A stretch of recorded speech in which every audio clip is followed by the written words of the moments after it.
Smoking causes cancer. Smoking kills. புகைப்பிடித்தல் புற்றுநோயை உண்டாக்கும் மற்றும் உயிரை கொல்லும். Consumption of alcohol is injurious to health. மது அருந்துதல் உடல் நலத்திற்கு கேடு விளைவிக்கும். Be safe, don't drink and drive. பாதுகாப்பாக இருப்பீர், மது அருந்துவிட்டு வாகனம் ஓட்டாதீர்.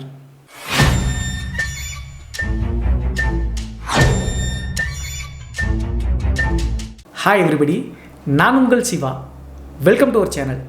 இன்றைய காணொலியில் தமிழ்நாட்டினுடைய தூத்துக்குடி மாவட்டம் கோவில்பட்டி அப்படிங்கிற அந்த பகுதியில் நடந்த ஒரு அதிபயங்கர அமானுஷ்ய திகில் சம்பவத்தை தாங்க முழுமையாக பார்க்க போகிறோம். இந்த சம்பவத்தில் ஏழ்மையான குடும்பத்தை சேர்ந்த ஒரு பெண்ணை ஒரு கன்னி பெண்ணினுடைய ஆன்மா ஆக்கிரமித்து அதற்கடுத்து நடந்த திகில் மற்றும் அமானுஷ்ய நிகழ்வு தாங்க இன்றைய காணொலி. ஸோ இன்றைய காணொலியும் கொஞ்சம் கூட சுவாரஸ்யம் மற்றும் த்ரில்லிங் குறையாமல் நீங்கள் அப்படியே எதிர்பார்க்கலாங்க. இதுபோன்று உங்களுடைய வாழ்க்கையிலும் ஏதாவது திகில் சம்பவம் நடந்துருந்துச்சுன்னா இந்த மின்னஞ்சல் மூலியமாக அதை ஷேர் பண்ணலாங்க. ஒருவேளை மின்னஞ்சலில் டைப் பண்ணுறது கஷ்டமாக இருந்துச்சு அப்படின்னா நம்ம சேனலோட இன்ஸ்டாகிராம் லிங்கை கீழே டிஸ்கிரிப்ஷனில் கொடுத்துருக்கேங்க.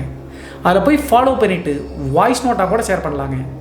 இது வரைக்கும் நம்ம சேனலை நீங்கள் சப்ஸ்கிரைப் பண்ணாமல் பார்த்துட்டு இருந்தாலும் சரி, புதிய பார்வையாளராக இருந்தாலும் சரி, வீடியோக்கு கீழே இருக்கக்கூடிய சப்ஸ்கிரைப் பட்டன் மற்றும் பெல் ஐக்கான் இரண்டையுமே கிளிக் பண்ணிடுங்க. நம்ம ஷோக்குள்ளே போகலாம்.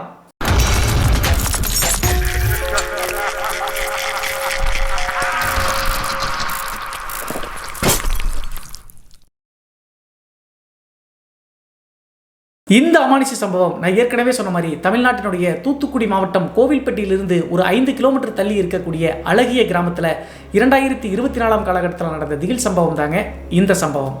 இந்த சம்பவத்தை நம்மளுக்கு மின்னஞ்சல் மூலியமாக ஷேர் பண்ணது முத்துமாரி அப்படிங்கிற நம்ம சேனலுடைய சப்ஸ்கிரைபருங்க.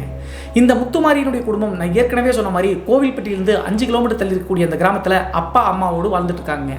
முத்துமாரிக்கு கூட பிறந்த அக்கா ஒருத்தவங்களும் இருந்திருக்காங்க. அவங்களுக்கு திருமணமாகி கிட்டத்தட்ட ஒரு 6 கிலோமீட்டர் தள்ளி இருக்கக்கூடிய கிராமத்தில் குடும்பத்தோடு வாழ்ந்துட்டு இருக்காங்க. முத்துமாரியினுடைய அப்பா கட்டிட வேலையாக இருக்கக்கூடிய சென்ட்ரிங் வேலையில் ஈடுபட்டு இருந்திருக்காருங்க. அவங்களுடைய அம்மாவும் வீட்டில் வறுமை இருக்கக்கூடிய காரணத்தினால அருகாமையில் இருக்கக்கூடிய தீப்பெட்டி கம்பெனியில் போய் டெய்லியும் கூலி வேலை செஞ்சுட்டு வருவது வழக்கங்க. இப்படி இருக்கும்போது 2022 காலகட்டம் இந்த முத்துமாரி கஷ்டப்பட்டு 12ஆம் வகுப்பு முடிச்சாங்க. அதற்கடுத்து கல்லூரி போவதற்கு வசதி இல்லாத காரணத்தினால குடும்பத்தோடு சேர்ந்து நாமளும் உழைச்சோம் அப்படின்னா குடும்பம் கொஞ்சம் மேலோங்கி வரும் அப்படின்னு சொல்லிட்டு இந்த பெண்மணி நினைச்சாங்க. அதற்கடுத்து 2022 காலகட்டத்திலிருந்து 2024 காலகட்டம் வரைக்கும் உள்ளூர் இருக்கக்கூடிய சின்ன சின்ன கூலி வேலைகளை செஞ்சு சம்பாத்தியத்தை தன்னுடைய குடும்பத்தில் கொடுத்துட்டு இருந்தாங்க. 2024 காலகட்டம் இந்த முத்துமாரி அப்படிங்கிறவங்க இன்னும் கொஞ்சம் சம்பாத்தியத்தை எச்சுப்படுத்தலாம் அப்படின்னு சொல்லிட்டு ஒரு முக்கியமான டிசிஷன் எடுக்கிறாங்க. அது என்ன அப்படி சொல்லி பார்த்தா, சுற்று வட்டாரத்தில் இருக்கக்கூடிய நிறைய கிராமத்தை சேர்ந்த தோழிகள்ங்க. அவங்க எல்லாமே வெளியூரில் போய் ஹாஸ்டலில் தங்கி வேலை செய்கிறாங்க. அந்த வருமானம் ஓரளவுக்கு இன்னும் கொஞ்சம் அதிகமாக வரும் அப்படின்னு சொல்லிட்டு தெரிஞ்சுக்கிட்டு முத்துமாரி தானும் அந்த மாதிரி செய்யலாம் அப்படின்னு சொல்லிட்டு முடிவெடுக்கிறாங்க. அப்போது பக்கத்தூரில் இருக்கக்கூடிய தன்னுடைய பள்ளி தோழி ஒருத்தங்க மதுரையில் இருக்கக்கூடிய ஒரு ஸ்டோர் அப்படின்னா தெரியும் இல்லையா, இந்த அங்காடி தெருவில் ஒரு பெரிய கடை இருந்துச்சு இல்லையா, அங்கே குண்டூசி முதல் நகை வரை எல்லாமே இருக்குங்க. அந்த மாதிரி இருக்கக்கூடிய ஒரு பிரபலமான ஸ்டோரில் வேகன்சி இருக்குது அப்படின்னு சொல்லிட்டு முத்துமாரிக்கு தகவல் வருதுங்க. சரி அப்படின்னு சொல்லிட்டு அக்செப்ட் பண்ணி தோழி மூலியமாக தன்னுடைய அப்பா அம்மா கிட்ட பர்மிஷன் வாங்குறாங்க. மதுரையில் அந்த ஸ்டோரில் போய் தங்கி வேலை செஞ்சோம் அப்படின்னா 11,000 ரூபா சம்பளம் கொடுக்குறாங்க. 1 மாதத்துக்கு முன்னாடியோ 2 மாதத்துக்கு முன்னாடியோ திரும்பி பார்த்துட்டு போகிறேன், கொஞ்சம் நம்மளுக்கு குடும்பத்தில் மேலே வர்றதுக்கு ஈஸியாக இருக்கும்ல, கடனும் கொஞ்சம் அடைக்கலாம்னு சொல்லிட்டு அப்பா அம்மா கிட்ட சொல்கிறாங்க. அவங்களுடைய அப்பாவும் அம்மாவும் ஏழ்மையை மனசில் வச்சுட்டு சரி போயிட்டு வரட்டும் அப்படின்னு சொல்லிட்டு அக்செப்ட் பண்ணிட்டாங்க. அதற்கடுத்து முத்துமாரி பர்மிஷன் வாங்கிட்டு நேராக மதுரையில் இருக்கக்கூடிய ஒரு ஸ்டோருங்க, அந்த ஸ்டோரில் தான் போய் வேலைக்காக போகிறாங்க. அந்த இடத்தை பற்றி சொல்லணும் அப்படின்னா மதுரையில் மிக முக்கியமான தெருங்க. அங்கே தான் அந்த மிகப்பெரிய ஸ்டோர் இருந்திருக்குங்க. அங்கே கிட்டத்தட்ட 1000க்கும் மேற்பட்ட பெண்கள் மற்றும் ஆண்கள் வேலை செய்கிறாங்க. அது மட்டும் இல்லாமல் அந்த ஸ்டோரினுடைய பேக் சைடு பார்த்தீங்கன்னா அவங்களுக்கு தேவையான ஹாஸ்டல் இருக்குங்க. அந்த ஹாஸ்டலில் தங்கி தான் டெய்லியுமே அந்த ஸ்டோரில் வேலை செஞ்சுட்டு போகுது வழக்கங்க. சரி, வேலை ரொம்ப கம்மியாக தான் இருக்கும் அப்படின்னு நினச்சிட்டு வந்த முத்துமாரிக்கு வேலை செய்ய ரொம்ப கஷ்டம் அதிகமாகிடுச்சுங்க. என்ன ஆச்சு அப்படின்னு சொல்லி பார்த்தா, அந்த மிக பிரம்மாண்டமான ஸ்டோரில் பார்த்தீங்கன்னா காலையில் 8 மணிக்கே உள்ள கடைக்குள்ளே இருக்கணுங்க. அதற்கடுத்து நைட்டு இரவு 11 மணி ஆயிருங்க. 11 மணிக்கு ஹாஸ்டலுக்கு போயிட்டு துணிமணி எல்லாம் துவச்சி தூங்குறதுக்குள்ளே அடுத்த நாள் காலையில் விடிஞ்சிருங்க. ரொம்ப கஷ்டப்பட்டு 14 மணி நேரத்தை விடாமல் வேலை செஞ்சாதான் அந்த 11,000 ரூபாய் சம்பளங்க. அந்த கடையினுடைய பெயரை சொல்ல வேண்டாம் அப்படின்னு சொல்லிட்டு முத்துமாரி கேட்டுக்கொண்ட காரணத்தினால நான் சொல்லலைங்க, ஆனால் நீங்கள் நிறைய பேர் கண்டுபிடிச்சிருப்பீங்க. அதற்கடுத்து எவ்வளோ கஷ்டம் இருந்தாலும் பரவாயில்ல, பணம் வருதல் அப்படின்னு சொல்லிட்டு தன்னுடைய குடும்பத்திற்காக எல்லா உழைப்பையும் முத்துமாரி போட்டாங்க. ஆனால் இதற்கு பிறகுதான் முத்துமாரிக்கு பிரச்சனை வர ஆரம்பிச்சுங்க. எல்லா வீடியோக்களையும் சொல்கிற மாதிரி அந்த பெண்ணுக்கும் அமானுஷ்ய புயல் வீச ஆரம்பிச்சுங்க. என்ன ஆச்சு அப்படின்னு சொல்லி பார்த்தா, தன்னுடைய சொந்த கிராமமான கோவில்பட்டிக்கு அருகாமல் இருக்கக்கூடிய அந்த ஊர்லேருந்து மதுரைக்கு அந்த ஸ்டோருக்கு 2வது நாள்ல இருந்தேங்க இவங்க ஏதோ ஒரு அப்நார்மலாக ஒரு விஷயத்தை நோட் பண்ணிட்டே இருந்திருக்காங்க. முக்கியமாக சொல்லணும் அப்படின்னா, காலையில் 8 மணிக்கு போயிட்டு இரவு 11 மணி 12 மணிக்கு தூங்குறாங்க அப்படின்னா அவ்வளோ உழைப்பு இருக்கு இல்லையா. உடம்பு வந்து பார்த்தீங்கன்னா நல்லா தூக்கம் கேட்குங்க. ஆனால் தூங்குனாங்க அப்படின்னா இவங்களால தூங்கவே முடியறது இல்லைங்க அந்த ஹாஸ்டல் இருக்கக்கூடிய ரூமில். என்ன நடக்குது அப்படின்னு சொல்லி பார்த்தா இவங்க தூங்குனாங்க அப்படின்னா இவங்களே எரியாமல் யாரோ தட்டி எழுப்புற மாதிரி பட்டக்குன்னு சொல்லிட்டு விருட்டு எந்திரிச்சிடுறாங்க. எந்திரிச்சிட்டு அதற்கு பிறகு தூக்கமே வரதில்லைங்க. அது மட்டும் இல்லாமல் அப்படி எந்திரிச்சு பார்த்தாங்க அப்படின்னா யாருமே இருக்கிறது இல்லைங்க. அந்த டைமில் முத்துமாரிக்கு உள்ளுணர்வு என்ன சொல்லுது அப்படின்னு சொல்லி பார்த்தா தன்னை யாரோ தட்டி எழுப்புற மாதிரியும் ரூமுக்குள்ளே யாரோ நம்மளை வித்தியாசமாக நோட் பண்ணுற மாதிரியும் ஃபீல் ஆயிருக்குங்க. நிறைய வீடியோக்குள்ளே சொல்லியிருக்கேன். அப்பா அம்மா ஏதாவது விசேஷத்துக்கு ஊருக்கு போயிட்டாங்க அப்படின்னா நம்ம மட்டும் வீட்டில் இருப்போம். அந்த டைமில் பகல்லாம் தெரியாதுங்க. இரவு தூங்கும்போது ரூமில் யாருமே இல்லைனாலும் கூட நம்மளுக்கு பயம் இருக்குங்க. யாரும் நம்மளை பார்க்குற மாதிரியும் நம்ம கூட இருக்கிற மாதிரியே உணர்வு தென்படும். அதே மாதிரி ஃபீல் தான் இந்த முத்துமாரிக்கும் தென்பட்டுருக்குங்க. ஆனால் இப்போது இந்த பிரச்சனை வந்த காரணத்தினால முத்துமாரியினுடைய உடம்பு கொஞ்சம் கொஞ்சமாக வீக்காக ஆரம்பிச்சுங்க. பகல் முழுவதும் அவ்வளோ கஷ்டப்பட்டு தூக்கம் இல்லாமல் இப்படி விருட்டுன்னு எந்திரிச்சு உட்காந்தாங்க அப்படின்னா உடம்பு வீக் ஆயிரும் இல்லையா, அந்த மாதிரி ஆகிட்டே இருந்திருக்குங்க. அதையும் மேனேஜ் பண்ணிட்டு வேலைக்கு போக வர இப்படியே இருந்தாங்க. இந்த டைமில் தான் முத்துமாரிக்கு அடுத்த கட்ட பிரச்சனை வர ஆரம்பிச்சுங்க. கரெக்டாக அந்த ஹாஸ்டலுக்கு வந்து ஒரு 10 நாள் தாங்க இருக்கும். 10வது நாள் இரவு கொஞ்சம் இயர்லியராகவே ஹாஸ்டலுக்கு வந்துட்டாங்க. ஏதோ பர்மிஷன் வாங்கிட்டு துணியெல்லாம் துவச்சி போட்டு 8-9 மணிக்கெல்லாம் சாப்பிட்டு முடிச்சுட்டு தூங்கலாம், ஏன்னா 10 நாளைக்கு சரியாக தூக்கம் இல்லை அப்படின்னு சொல்லிட்டு நல்லா தூங்க ஆரம்பிக்கிறாங்க. அன்றைய நாள் அவங்களே எரியாமல் முத்துமாரி ஆழ்ந்த தூக்கத்துக்கு போயிட்டாங்க. அப்படி இருக்கும்போது அன்றைய நாள் இரவு நடுநிசி நேரங்க 1 to 2 மணிக்குள்ளே இருக்கும். அந்த டைமில் முத்துமாரி தன்னைத்தானே அந்த படுக்கையிலிருந்து எழுந்து ரூமை விட்டு வெளியே போனோம் அப்படின்னா பெரிய மைதானம் இருக்குங்க. அந்த மைதானத்தை நோக்கி அவங்க பாட்டம் நடந்துட்டு இருக்காங்க இந்த நள்ளிரவு நேரத்தில். இதை யார் நோட் பண்ணாங்க அப்படின்னு சொல்லி பார்த்தா முத்துமாரியின் ரூம்மேட்டில் இவங்களுக்கு சீனியர் ஒருத்தங்க இருக்காங்க, அவங்கள அக்கா அப்படின்னு சொல்லி கூப்பிடுவாங்க. அந்த பெண்மணி எப்போதுமே இரவு 1 மணிலிருந்து 2 மணி வரைக்கும் தன்னுடைய காதலனோடு மொபைலில் பேசுவது வழக்குங்க. அன்றைய நாளும் ரூமை விட்டு வெளியே கொஞ்சம் வெராண்டா மாதிரி இருக்குங்க. அந்த வெராண்டா சைடு நடந்துக்கிட்டே அந்த பெண்மணி காதலனோடு ஃபோனில் பேசிட்டு இருக்காங்க. அந்த டைம் பார்த்து தான் இந்த முத்துமாரி ரூமை விட்டு வெளியே போய் மைதானத்தை நோக்கி நடக்க ஆரம்பிக்கிறாங்க. இதை பார்த்து அந்த ஃபோன் பேசி இந்த பெண்மணி இந்த டைமுக்கு எங்கே வெளியே போகிறா அப்படின்னு சொல்லிட்டு யோசிச்சுட்டு முத்துமாரி அப்படின்னு சொல்லிட்டு அங்கிருந்தே சத்தம் போடுறாங்க. எவ்வளவு சத்தம் போட்டும் காதலியே வாங்காத மாதிரி முத்துமாரி நேராக அந்த மைதானத்தை நோக்கி நடக்கிறாங்க. அதற்கடுத்து இந்த பெண்மணி என்ன நினைச்சிட்டாங்க அப்படின்னு சொல்லி பார்த்தா தூக்கத்தில் நடக்கக்கூடிய வியாதி இந்த பெண்ணுக்கு இருக்க மாட்டிருக்கு, நம்ம போய் கூட்டு வரலாம் அப்படின்னு சொல்லிட்டு மொபைலை கட் பண்ணிட்டு நேராக முத்துமாரி நடக்கக்கூடிய அந்த மைதான பக்கத்தில் போய் தொடுறாங்க. அப்படி தொட்டும் கூட முத்துமாரி கிட்ட இருந்து எந்த வித ரியாக்ஷனும் இல்லைங்க. அதற்கடுத்து முன்னாடி போய் நின்று எங்கடி போற, ரெஸ்ட் ரூம் போகணும் அப்படின்னா ரூம்குள்ளேயே இருக்குல்ல, தூக்கத்தில் எங்கே நடக்கிற, வா ரூமுக்கு அப்படின்னு சொல்லி கேட்கும்போது எந்த வித பதிலும் சொல்லாமல் அந்த பெண்மணியை கடந்து மறுபடியும் வந்த வழியே நேராக போயிட்டு இருக்காங்க. அப்போது அவங்களுடைய ரூம்மேட் இருக்கக்கூடிய அந்த பெண்மணி முத்துமாரி இப்படியே விட்டா தூக்கத்தில் எங்கே போய் விழுந்துருவா அப்படின்னு சொல்லிட்டு கையை பிடிச்சி இழுத்து கொண்டு வந்து படுக்கையில் படுக்க வச்சுட்டாங்க. படுக்கைக்கு வர்ற வரைக்குமே எந்த வித பதிலும் சொல்லாமல் அந்த பெண்மணி கேள்வி கேட்டே இருக்காங்க, எதுவுமே பேசல. அதற்கடுத்து சரி படுத்துக்கிட்டு காலையில் கேட்கலாம் அப்படின்னு சொல்லிட்டு முத்துமாரியை படுக்க வச்சுட்டாங்க அந்த ஃபோன் பேசிட்டு இருந்த பெண்மணி. காலையில் ஒரு 6 மணி 7 மணிக்கெல்லாம் எந்திரிச்சு எல்லா ரூம்மேட்ஸும் குளிக்க ஆரம்பிச்சிருவாங்க, ஏன்னா கடைக்கு போகணும். அப்படி இருக்கும்போது முத்துமாரியும் எந்திரிக்கும் போது நைட்டு ஃபோன் பேசிட்டு அந்த பெண்மணி முத்துமாரிகிட்ட கேள்வி கேட்குறாங்க, எதுக்கடி நைட்டு மைதானத்தை நோக்கி நீ பாட்டு நடந்து போயிட்டு இருந்த, நான் கூப்பிட்டு கூட பதிலே சொல்ல மாட்டேன், திரும்பி வர்றதுக்கு ரொம்ப கஷ்டப்பட்டு உன் கையை பிடிச்சி கூப்பிட்டு வந்து படுக்க வச்சு அப்படின்னு சொல்கிறாங்க. இதை கேட்ட உடனே முத்துமாரிக்கு எதுவுமே புரியலிங்க. என்ன காரணம் அப்படின்னு சொல்லி பார்த்தா நைட்டு அவங்க சுயநினைவில் இதெல்லாம் பண்ணலிங்க. அவங்களே எரியாமல் ஏதோ பொசஸ் பண்ணியிருக்க மாட்டேங்க, அதான் இந்த வேலையெல்லாம் செஞ்சிருக்க மாட்டேங்குது. இது வரைக்கும் முத்துமாரிக்கு இந்த மாதிரிலாம் நடந்ததே கிடையாதுங்க. அதையெல்லாம் யோசிச்சு பார்த்துட்டு அக்கா அப்படிலாம் இருக்காதேக்கா, நான் தூங்கினது எந்திரிக்கவே இல்லை, இப்போ தானே எந்திரிச்சக்கா அப்படின்னு சொல்லி சொல்கிறாங்க. அப்போ நான் பைத்தியமா, நைட்டு வந்து பார்த்தா மைதானம் வரைக்கும் நீ நடந்து போயிட்டு இருந்த, நான் போய் உன்னை கூட்டு வந்து படுக்க வச்சேன், போய் விழுந்துருவேன் தூக்கத்தில் அப்படின்னு சொல்லி நினைச்சிட்டு உனக்கு தூக்கத்தில் நடக்கிற வியாதி இருக்கா அப்படின்னு சொல்லிட்டு அப்போது அந்த பெண்மணி கேட்குறாங்க. இதை கேட்ட உடனே முத்துமாரிக்கு ஷாக் ஆயிடுச்சுங்க. ஏன்னா இவங்க பொய் சொல்ல வேண்டிய அவசியம் இல்லை, நைட்டு உண்மையிலே நம்மளுக்கு அப்படி நடந்துச்சு அப்படின்னு சொல்லிட்டு யோசிச்சு பார்க்குறாங்க. ஆனால் நைட்டு நடந்தது இவங்களுக்கு சுத்தமாக ஞாபகமே வரல. அதற்கு பிறகு அதை பெருசாக எடுத்துக்காம வேலைக்கு போயிட்டு அப்படியே விட்டுட்டாங்க. ஆனால் அன்றைய நாள் இரவு தான் அப்படி நடந்துச்சு அப்படின்னு சொல்லி பார்த்தா அதற்கு அடுத்த நாள் இரவு நடந்தது இன்னும் ஒரு பயங்கரம் அப்படின்னு சொல்லி சொல்லலாங்க. அடுத்த நாள் பகல் முழுவதும் கடையில் வேலை பார்த்து முடிச்சுட்டு நைட்டு 11 மணிக்கு வந்து சாப்பிட்டு முடிச்சுட்டு போய் ரூமில் படுக்கிறாங்க.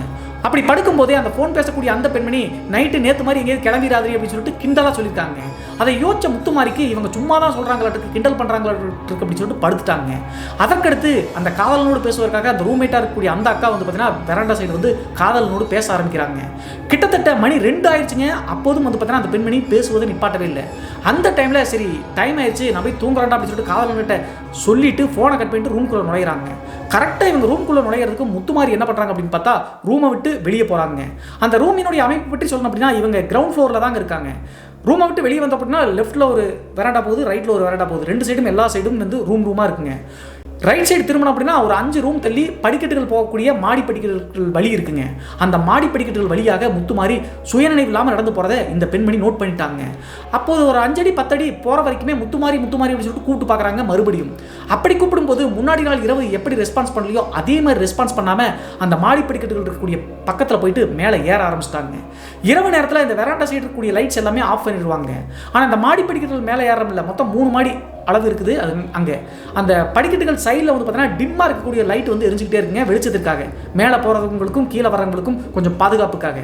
அந்த டைமில் 5 அடி 10 அடி முன்னாடி நின்றுட்டு இருந்த அந்த மொபைலில் பேசிட்டு இருந்த பெண்மணி வந்து பார்த்தீங்கன்னா பின்னாடியே போய் கூட்டு வரலாம் அப்படின்னு சொல்லிட்டு ஒரு 5 அடி பின்னாடியே போகிறாங்க. கரெக்டாக அந்த மாடி படிக்கட்டுகள் பக்கத்தில் போய் ஒரு 3 ஸ்டெப்ஸ் மேலே ஏறுறாங்க முத்துமாரி. அந்த டைமில் முத்துமாரி அப்படின்னு சொல்லிட்டு கூப்பிட்டு அந்த சைடு பார்க்குறாங்க. பார்க்கும்போது தன்னுடைய வாழ்நாளில் மறக்கவே முடியாத காட்சிங்க அந்த ரூம்மேட்டாக இருக்கக்கூடிய பெண்மணிக்கு.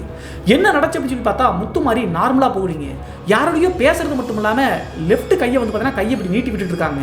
அந்த கையை யாருக்கிட்ட நீட்டி விடுறாங்க அப்படின்னு சொல்லி பார்க்கும்போது முன்னாடி முத்துமாரிக்கு 2 ஸ்டெப் முன்னாடி அந்த பெண்மணிமா இருக்கக்கூடிய ஒரு உருவத்தினுடைய நிழல் ஒன்று அப்படியே கூட கூட்டிகிட்டு போகுதுங்க.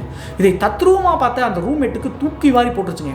அது மட்டும் இல்லாமல் வெராண்டா சைடு போகும்போது லைட் இருக்காது இல்லையா, அந்த படிக்கட்டுகள் ஏறக்கூடிய லெஃப்ட் சைடில் வந்து லைட் வந்து வாலில் ஃபிட் பண்ணியிருக்காங்க. அந்த லைட்டினுடைய ஷேடோ வெளிச்சத்தில் அந்த உருவத்தினுடைய நிழல் நல்லாவே தெரியுதுங்க. அந்த நிழல் தெரிஞ்சாலும் கூட அது உண்மையான ஒரு மனுஷி கிடையாது அப்படின்னு சொல்லிட்டு பார்த்த உடனே அந்த ரூம்மேட்டுக்கு புரிஞ்சிச்சுங்க. கொஞ்ச நேரம் என்ன பண்ணுறது அப்படின்னே தெரியாமல் பயத்தில் அப்படியே ஸ்டன் ஆகி நின்ட்டாங்க. அப்போது முத்துமாரியே அந்த மிஸ்ட்ரி மாதிரி இருக்கக்கூடிய உருவம், நிழல் மாதிரி இருக்கக்கூடிய உருவம் கையை பிடிச்சிட்டு படிக்கட்டுகள் வழியாக மேலே கூட்டிகிட்டு போகுதுங்க. அதற்கடுத்து ஒரு 2 செகண்ட் 3 செகண்டில் சுயநினைவாகிட்டு பயந்து போன அந்த பெண்மணி இவளுக்கும் எதுவும் ஆபத்தாகக்கூடாது, நம்மளுக்கு போனாலும் ஆபத்து அப்படின்னு சொல்லி தெரிஞ்சுட்டு லாஸ்ட் கார்னரில் ஹாஸ்டல் வார்டன் இருக்காங்க, ஒரு 50 வயது இருக்கக்கூடிய பெண்மணி. அவங்கள போய் தட்டி எழுப்புறாங்க. என்னமா ஆச்சு நேரத்துக்கு அப்படின்னு சொல்லி கேட்கும்போது முத்துமாரி வந்து பார்த்தீங்கன்னா இப்படி மாடி படிக்கட்டு மேலே போகிறா, வாங்க அப்படின்னு சொல்கிறாங்க. பேய் இருக்கு பெசாசு இருக்குன்னு சொன்னால் பயந்துருவாங்க அப்படின்னு சொல்லிட்டு. அதற்கடுத்து அந்த வார்டனும் அந்த ரூம்மேட்டாக இருக்கக்கூடிய அக்காவும் 2 பேரும் மாடி படிக்கட்டு வழியாக சரசரன்னு மேலே போகிறாங்க. இவங்க மேலே போகிறதுக்குள்ளேயே முத்துமாரி வந்து பார்த்தீங்கன்னா மொட்டை மாடிக்கே போய் சேர்ந்துட்டாங்க. அதற்கு பிறகு படிக்கட்டுகள் வழியாக மேலே ஏறி மொட்டை மாடியில் எட்டி பார்க்கும்போது பயங்கரமான ஷாக்னே இவங்க 2 பேர்த்துக்கும். முத்துமாரி என்ன பண்ணுறாங்க அப்படின்னு சொல்லி பார்த்தா மேலே டேங்க் வைக்கிறதுக்காக ஒரு மேடை மாதிரி போட்டிருக்காங்க மொட்டை மாடியினுடைய 3வது மாடியில். அந்த மேடை மேலே ஏறி எட்ஜில் நிற்கிறாங்க. அங்கேருந்து கீழே குதிச்சாங்க அப்படின்னு வச்சுக்கோங்களேன், ஃபுல்லாக வந்து சிமெண்ட் தரதான், அப்படியே உயிர் போயிடும். அந்த எட்ஜில் நிற்கிறாங்க முத்துமாரி. அது மட்டும் இல்லாமல் படிக்கட்டுகளில் மேலே போகும்போது ஒரு உருவம் நினச்சில்ல, அந்த உருவமும் முத்துமாரிக்கு பக்கத்துலேயே அது எட்ஜில் அதுவும் நிற்குதுங்க கையை பிடிச்சிக்கிட்டு. இந்த காட்சியை இந்த ரூம்மேட்டாக இருக்கக்கூடிய அந்த அக்கா மட்டும் இல்லைங்க வார்டனும் பார்த்துறாங்க. அப்போது வார்டனுக்கு டவுட் வந்து பக்கத்தில் இன்னொரு உருவம் நிற்குது பார்க்குறியா அப்படின்னு சொல்லி கேட்கும்போது ஆமாக்கா இது அங்கேருந்தே வருதுக்கா, சொன்னால் நம்ப மாட்டேங்கன்னு சொல்லிட்டு தான் சொல்லலை, இப்போ உங்களுக்கே தெரியுதாக்கா, அவளை காப்பாற்றுறக்கா, பாவங்க்கா, அவள் குடும்பத்தை பற்றி சொல்லியிருக்காங்கக்கா, அப்பா அம்மா ரொம்ப கஷ்டப்படுறவங்கக்கா அப்படின்னு சொல்லிட்டு அழுகுறாங்க அந்த ரூம்மேட். கொஞ்சம் மனசு வந்து இறக்க குணம் இருக்கக்கூடியவங்களுக்கு. உடனே நான் ஹாஸ்டல் வார்டன் அதெல்லாம் விட்டுருவனா, இது மாதிரி நிறைய பார்த்துட்டு அவளை காப்பாற்றிடலாம் அப்படின்னு சொல்லிட்டு கொஞ்சம் கூட பயப்படாம முத்துமாரி அந்த உருவம் கையில் பிடிச்சிருக்கிறது கூட யோசிக்காம அந்த வார்டன் பக்கத்தில் நெருங்கி போய் முத்துமாரியினுடைய இன்னொரு கையை பிடிச்சி இழுத்து உள்ளே இந்த சைடு போட்டாங்க. அப்படி இழுத்து போட்ட அடுத்த செகண்டே முத்துமாரியை கையை பிடிச்சிட்டு நின்றுட்டு இருந்த பேய் மாதிரி உருவம் அப்படியே கீழே குதிக்கிற மாதிரி ஜம்ப் ஆகி அப்படியே காற்றில் கரைஞ்சிற மாதிரி கரைஞ்சிருச்சுங்க. கீழே விழுந்த பிறகு முத்துமாரி நார்மலாகவே இல்லைங்க. மறுபடியும் வந்து பார்த்தீங்கன்னா அந்த பொசஸான அந்த விஷயத்திலே இருப்பாங்களாட்டுங்க. என்னடி பண்ணுற இங்கே எதுக்கு வந்த அப்படின்னு சொல்லி கேட்கும்போது ஹாஸ்டல் வார்டனை பயங்கரமாக முத்துமாரி முறைக்கிறாங்க. அதற்கு பிறகு அப்படியே படிக்கட்டுகள் வழியாக கீழே இறங்கி கிரவுண்ட் ஃப்ளோர் இருக்கக்கூடிய அவங்க ரூமில் போய் படுத்துட்டாங்க. பின்னாடியே ஃபாலோ பண்ணிவிட்டு அந்த ரூம்மேட்டும் அந்த ஹாஸ்டல் வார்டனும் வர்றாங்க. வந்துட்டு இவளுக்கு என்னமோ நடந்துருச்சு அப்படின்னு சொல்லிட்டு யோசிக்கிறாங்க. அதற்கு பிறகு விடிஞ்சா கேட்டுக்கலாம் அப்படின்னு சொல்லிட்டு விடிய அந்த ரூம்மேட்டும் ஹாஸ்டல் வார்டனும் தூங்கவே இல்லைங்க. காலையில் 6 மணிக்கு முத்துமாரி நார்மலாக முடிச்சு எந்திரிக்கிறாங்க. எந்திரிச்சு பார்க்கும்போது ஹாஸ்டல் வார்டன் தலைக்கு பக்கத்தில் உட்காந்துருக்கிறத பார்த்துட்டு என்ன வார்டன் ஆச்சு, இங்கே என்ன பண்ணுறீங்க அப்படின்னு சொல்லி கேட்குறாங்க.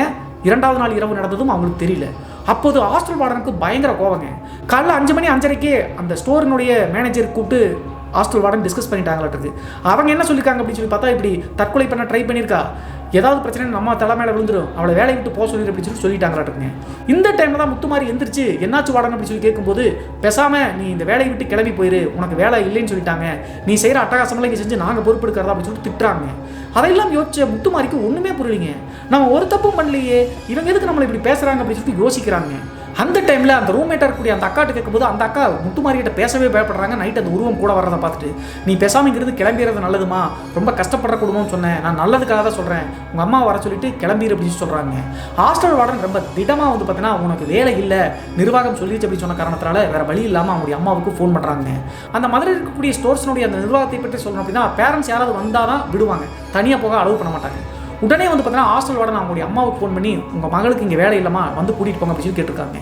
என்னாச்சு மேடம் சொல்லிட்டு அவங்களுடைய அம்மா கேட்கும்போது எந்த வித பதிலும் சொல்லாமல் வேலை இல்லைன்னு சொல்லிட்டாங்க, அதுவும் இல்லாமல் உங்கள் மகளுக்கு உடம்பு சரியில்லை வந்து கூட்டிகிட்டு போங்கன்னு மட்டும் இப்படி சொல்லிட்டாங்க, பேய் இருக்குது பிசாசு இருக்குது அப்படின்னு சொல்லிட்டு அவங்களுடைய அம்மா கிட்ட சொல்லலை. அதே மாதிரி முத்துமாரிக்கும் வந்து பார்த்தீங்கன்னா இவங்க சொல்லி தான் கேள்விப்பட்டிருக்காங்க. அவங்களுக்கு எந்த அப்நார்மலாக நடந்த மாதிரி இந்த மைதானத்தில் நடந்து போனது மேலே குதிக்க பார்த்தாலும் தெரியாது இல்லையா, அவங்க நம்பவே இல்லைங்க. அதற்கடுத்து அன்றைய நாள் மாலையே வந்து பார்த்தீங்கன்னா அவங்களுடைய அம்மா மதுரைக்கு வந்துட்டாங்க. வந்துட்டு முத்துமாரியை கூப்பிட்டு நேராக சொந்த வில்லேஜுக்கு கோவில்பட்டி கிளம்புறாங்க. போகும்போது அவங்களுடைய அம்மா கிட்ட சொல்லி அழுதுருக்காங்க. நான் ஒரு தப்பும் பண்ணலாமா, எதுக்காக நீ வேலையை விட்டு போக சொன்னாங்கன்னு தெரியலமா அப்படின்னு சொல்லி கேட்கும்போது அவங்களுடைய அம்மா கோபத்தில் பேசுறாங்க. நீ எந்த தப்பும் பண்ணாம வேலை இல்லைன்னு எப்படி சொல்லுவாங்க அப்படின்னு சொல்லி திட்டிட்டு வீட்டுக்கு வர வரைக்கும் பேசவே இல்லையா அவங்க. முத்துமாரி குழப்பத்திலே இருந்திருக்காங்க. நம்மளுக்கு என்ன நடக்குது, என்னென்னமோ சொல்கிறாங்க அப்படின்னு சொல்லிட்டு யோசிக்கிறாங்க. அதற்கு பிறகு வீட்டில் வந்து கிட்டத்தட்ட ஒரு வார காலகட்டம் நல்லா தாங்க இருந்திருக்காங்க. இதில் முக்கியமான விஷயம் என்ன அப்படின்னு சொல்லி பார்த்தா, வீட்டுக்கு வந்து ஒரு நாள் 2 நாள்லேயே வந்து பார்த்தீங்கன்னா ஃபீவர் பயங்கரமாக ஹை ஆயிடுச்சுங்க முத்துமாரிக்கு. அதற்கடுத்து ஹாஸ்பிட்டலுக்கு போயிட்டு வந்து ஒரு வார காலகட்டத்தில் நல்லா ஆயிட்டாங்க. அதற்கு பிறகு முத்துமாரி வேலைக்கே போகாமல் வீட்டில் இருக்கிறது ரொம்ப சங்கடமாக இருந்துச்சுங்க. அப்பா அம்மா அவ்வளோ கஷ்டப்படுறாங்க, குடும்பம் வேற கஷ்டத்தில் இருக்குது. அம்மா நான் வேற ஏதாவது வேலைக்கு போகிறேன் அப்படின்னு சொல்கிறாங்க. அவங்களுடைய அம்மாவும் அப்பாவும் சரி அப்படின்னு சொல்லிட்டு அக்செப்ட் பண்ணிட்டாங்க. நான் எங்கே போகிறது அப்படின்னு சொல்லி தெரியல. அந்த டைமில் தான் முத்துமாரி என்ன பண்ணுறாங்க அப்படின்னு சொல்லி பார்த்தா, பள்ளி தோழியாக இருக்கக்கூடிய இன்னொரு ஃப்ரெண்டுங்க, அவங்க வந்து பார்த்தீங்கன்னா சென்னையில் மொபைல் மேனுஃபேக்சரிங் பண்ணக்கூடிய கம்பெனியில் வந்து பார்த்தீங்கன்னா இருக்கிறாங்க. சேலரி வந்து 17,000 ரூபா. இந்த ஸ்டோரில் வந்து 11,000 தான் கொடுத்தாங்க. 14 மணி நேரம் வேலை செய்வாங்க. மதுரையில் வேலை பார்த்த அந்த ஸ்டோர்ஸில் 11,000 தான் சம்பளம். ஆனால் 14 மணி நேரம் வேலை பார்க்கணும். ஆனால் இப்போ இந்த சென்னையில் இருக்கக்கூடிய மொபைல் மேனுஃபேக்சரிங் கம்பெனியில் வந்து பார்த்தீங்கன்னா 8 மணி நேரம் தான் ஷிஃப்ட்டு, 17,000 சம்பளம். அந்த தோழி வந்து பார்த்தீங்கன்னா இது எல்லாத்தையுமே முத்துமாரிக்கு சொல்லியிருக்காங்க. நானும் வரண்டி என்னையும் ஏதாவது ரெஃபர் பண்ணி சேர்த்து விடு அப்படின்னு சொல்லி கேட்டதுனால வேகன்சி இருந்து அவங்களும் உடனே வாங்க அப்படின்னு சொல்லி சொல்லிட்டாங்க. அதற்கு பிறகு முத்துமாரி தன்னுடைய அப்பா அம்மா கிட்ட சொல்லிட்டு சம்பளம் அதிகமாக வருது, என் தோழியும் இருக்கா, பிரச்சனை இல்லை நான் போய்க்கிறேன் அப்படின்னு சொன்ன காரணத்தினால அவங்களும் அக்செப்ட் பண்ணி பர்மிஷன் கொடுத்துட்டாங்க. அதற்கு பிறகு முத்துமாரி சந்தோஷமாக சென்னை கிளம்புறாங்க. சென்னைக்கு கிளம்பி போய் அந்த மொபைல் மேனுஃபேக்சரிங் கம்பெனி இவங்க நினச்சதை விட நல்லா இருக்குங்க. அது மட்டும் இல்லாமல் அவங்களும் வந்து பார்த்தீங்கன்னா ஹாஸ்டல் ஃபெசிலிட்டிஸ் எல்லாம் இருக்கிறவங்க கொடுக்குறாங்க. ஹாஸ்டல் ஃபெசிலிட்டிஸும் ரொம்ப ஹைஃபையாக இருந்திருக்குங்க. ஒரு ரூமுக்கு 5 பேர் மட்டும்தான். அதே நேரத்தில் இந்த பெட்டெல்லாம் இருக்கும் இல்லையா படுக்கிறதுக்கு, ரேக்காக அந்த ரயில் பெட்டி மாதிரி இருக்குல்ல அந்த மாதிரி மொத்தம் ஒவ்வொரு ரூம்லேயும் 5 பேருங்க, கீழே விட்டுங்க அப்படி அடுக்கடுக்காக படுக்கணும். ஸோ இந்த மாதிரி இருக்கும்போது அவங்க கொடுத்துருக்கூடிய ரூமில் வந்து 4 பேரும் புதுசுட்டாங்க. தோழி வந்து வேறு டிபார்ட்மெண்ட் அப்படிங்கிற காரணத்தினால அவங்களோட ரூமில் இவங்களுக்கு சேர்த்த பண்ணிட்டாங்க. சரி பரவாயில்ல அப்படின்னு சொல்லிட்டு முகமரியாதை அந்த பெண்களோடு சேர்ந்து போய் அந்த ஹாஸ்டலில் தங்கி டெய்லி வந்து வேலைக்கு போயிட்டு இருக்காங்க. ஆனால் இங்கே வந்து வேலை செஞ்சு 4 நாள் 5 நாள்லேயே மதுரையில் என்ன நினச்சோ அதே மாதிரி இங்கேயும் முத்துமாரிக்கு 4 நாள் 5 நாள்லேயே பிரச்சனைகள் வர ஆரம்பிச்சுங்க. என்ன நடச்சு அப்படின்னு சொல்லி பார்த்தா, வேலைக்கு போயிட்டு வந்து தூங்குனாங்க அப்படின்னா நைட்டு சடனாக வந்து எந்திரிப்பாங்கன்னு சொன்னல மதுரையில். ஆனால் இங்கே என்ன நடக்குது அப்படின்னு சொல்லி பார்த்தா, இவங்களை யாரோ பேர் வச்சு கூப்பிடுறாங்க. தூங்கும்போது நல்லா ஆழ்ந்த தூக்கத்தில் இருக்கும்போது முத்துமாரி முத்துமாரி அப்படின்னு சொல்லிட்டு சடனாக கூப்பிடுறதுங்க. இவங்க டக்குன்னு முடிச்சு பார்த்தா யாருமே இருக்க மாட்டாங்க. அது மட்டும் இல்லாமல் அப்படி கூப்பிடக்கூடிய குரல் ஒரு பெண்ணினுடைய குரலுங்க. ஒரு சில நேரங்களில் கல்யாணம் பண்ணி கொடுத்த அக்காவினுடைய குரலோ அல்லது அம்மாவினுடைய குரலோ தாங்க கேட்கும். யாரோ கூப்பிடுறாங்க அப்படின்னு சொல்லிட்டு நல்லா தூங்கிட்டு இருக்கும்போது எந்திரிச்சிடறாங்க. இப்படி டெய்லியுமே நடக்கக்கூடிய காரணத்தினால முத்துமாரிக்கு என்ன பண்ணுறது அப்படின்னே தெரியலிங்க. தூக்கம் இல்லாமல் மைண்டு கன்ஃபியூஸ் ஆகி ரொம்ப வீக்காக ஆரம்பிச்சாங்க. மதுரையில் நடந்தது இங்கேயும் நடக்குது. சரி இப்போ கூப்பிட்டு அம்மா கிட்ட மறுபடியும் சொன்னோம் அப்படின்னா நம்மளை கண்டிப்பாக தப்பாக தான் நினைப்பாங்க. அங்கேயே வந்து நம்ம தப்பு பண்ணிட்டு அப்படின்னு சொல்லிட்டு வேலைக்கு விட்டு தூக்கிட்டாங்கன்னு நினச்சிட்டு இருக்காங்க. நம்ம சொல்லக்கூடாது அப்படின்னு சொல்லிட்டு எப்படியோ சமாளித்து பண்ணலாம் அப்படின்னு சொல்லிட்டு பண்ணிட்டு இருந்திருக்காங்க. இப்படி இருக்கும்போது கரெக்டாக அந்த சென்னையில் இருக்கக்கூடிய ஹாஸ்டலுக்கு வந்து ஒரு வார காலகட்டத்திலேங்க ஒரு நாள் நைட்டு சாப்பிட்டு முடிச்சுட்டு தூங்குறாங்க. அந்த இவங்களுடைய ரூம்மேட்ஸ் 4 பேர் மீதம் இருந்தாங்களா, அவங்க நல்லா பழகிட்டாங்க முத்துமாரியோடு. கரெக்டாக 7வது நாள் இரவு தூங்கிட்டு இருக்கும்போது இவங்களுடைய பெட்டு வந்து பார்த்தீங்கன்னா இந்த அடுக்கடுக்காக இருக்கிறதுல 4வது இதில் தாங்க இவங்க படுக்கணும். அப்படி படுத்துட்டு இருக்கும்போது அன்றைய நாள் ஆழ்ந்த தூக்கத்துக்கு போயிட்டாங்க முத்துமாரி. திடீர்னு வந்து பார்த்தீங்கன்னா முத்துமாரி அப்படின்னு சொல்லிட்டு யாரோ கூப்பிடுறாங்க. நல்லா தூங்கிட்டு இருந்த காரணத்தினால அந்த வாய்ஸ் கேட்டாலும் கூட எந்திரிக்கலைங்க. அந்த டைமில் தான் முத்துமாரிக்கு ஒரு கனவு மாதிரி வருதுங்க. அந்த கனவுல முத்துமாரி ஏஜ் இருக்கக்கூடிய ஒரு பெண்மணி வந்து பார்த்தீங்கன்னா ஒரு புகை மாதிரி இருக்கக்கூடிய இடத்துல வந்து உள்ளே வர்றாங்க இவங்களை நோக்கி. இவங்களும் வெயிட் பண்ணி அவங்க யாருன்னு பார்க்கலாம் அப்படின்னு சொல்லிட்டு ஆவலாக காத்துட்டு இருக்காங்க. அப்போது முகத்தை மட்டும் நல்லா தெளிவாக பார்க்க முடியுங்க. அந்த டைமில் டக்குன்னு பக்கத்தில் நெருங்கி வந்த அந்த உருவம் முத்துமாரியை ஓங்கி உதச்ச மாதிரி ஃபீல் ஆயிருக்குங்க. 4வது அடுக்கில் தான் அந்த படுத்திருந்தாங்க. கீழே பொத்துன்னு வந்து பார்த்தீங்கன்னா விழுந்துட்டாங்களாட்டுங்க. விழுகும்போது குப்புறக்கு விழுந்து அப்படியே மூக்கெல்லாம் அடிபட்டு சில்லு மூக்கில் ரத்தம் வர ஆரம்பிச்சிச்சுங்க. மீதம் இருக்கக்கூடிய 4 தோழிகள் வந்து எந்திரிச்சு முத்துமாரி என்னாச்சு, எப்படி விழுந்து அப்படின்னு சொல்லி கேட்குறாங்க. நடந்த விஷயங்களை சொன்னால் அவங்களும் பயந்துருவாங்க அப்படின்னு சொல்லி நினச்சிட்டு கெட்ட கனவு கண்டா அதான் விழுந்துட்டேன் அப்படின்னு சொல்லிட்டு அழுகுறாங்க. மூக்கில் நல்லா அடிபட்டுச்சு. கொஞ்ச நேரத்தில் மூக்கு நல்லா புஷ்ஷுன்னு வீங்கிருச்சுங்க. அதற்கு பிறகு அவங்க 4 பேரும் தண்ணியெல்லாம் கொடுத்து மூஞ்சியை வந்து கழுவு வச்சுட்டு ஃபர்ஸ்ட் எய்ட் பாக்ஸ் இருக்க மாட்டேங்க இது பண்ணிட்டு படுக்க சொல்லியிருக்காங்க. ஆனால் முத்துமாரிக்கு எல்லா விஷயங்களையும் யோசிச்சு பார்த்து தூக்கமே வரலைங்க. கனவுல வந்து அந்த பெண்மணி யாரு, எதற்காக தள்ளி விட்ட மாதிரி இருந்துச்சு. நைட்டு தூங்கும் போதெல்லாம் முத்துமாரின்னு சொல்லிட்டு கூப்பிடுறாங்களே. அதே நேரத்தில் அங்கே வந்து பார்த்தீங்கன்னா அந்த மாடி ஏறி குதிக்க பார்த்தது, மைதானத்தில் தானாக நடந்ததெல்லாம் ரூம்மேட்டாக இருந்த அக்கா சொன்னாங்களே, எல்லாமே குழப்பமாக இருக்குது அப்படின்னு சொல்லிட்டு அழுக ஆரம்பிச்சிட்டாங்க. தன்னுடைய வாழ்க்கையில் ஏதோ பெரிய பிரச்சனை இருக்குது அப்படின்னு சொல்லிட்டு தெரிஞ்சிருச்சு. விடிய தூங்காம வந்துட்டு காலையில் 4 மணி 5 மணிக்கு தான் ஓரளவுக்கு தூங்கியிருக்காங்க. அதுக்கடுத்து காலையில் 8 மணி துறையவாங்க மற்ற ஃப்ரெண்ட்ஸ் எல்லாம் வந்து மொபைல் மேனுஃபேக்சரிங் கம்பெனிக்கு வேலைக்கு கிளம்புறாங்க. இந்த பெண்மணியும் எந்திரிக்கும் போது மற்ற தோழிகள் வந்து வேண்டாடி, மூக்கு வந்து ரொம்ப வீங்கலமாக இருக்குது, விகாரமாக இருக்குது, ஒரு நாள் ரெஸ்ட் எடு, நாளைக்கு நீ வந்தால் போதும் அப்படின்னு சொல்லிட்டு முத்துமாரியை மட்டும் ரூமில் விட்டுட்டு மற்ற 4 பேரும் கிளம்பி வேலைக்கு போயிட்டாங்க. நான் ஏற்கனவே சொன்ன மாதிரி அந்த அறையில் மொத்தம் 5 பேர் தாங்க. முத்துமாரி தவிர மற்ற 4 பேரும் வேலைக்கு போயிட்டாங்க. அன்றைய நாள் சரி நைட்டில் தான் நம்மளால் தூங்க முடியல, பயமாக இருக்குது, ஏதோ பேர் சொல்லி கூப்பிட்ற மாதிரி இருக்குது, கனவு வந்துச்சு.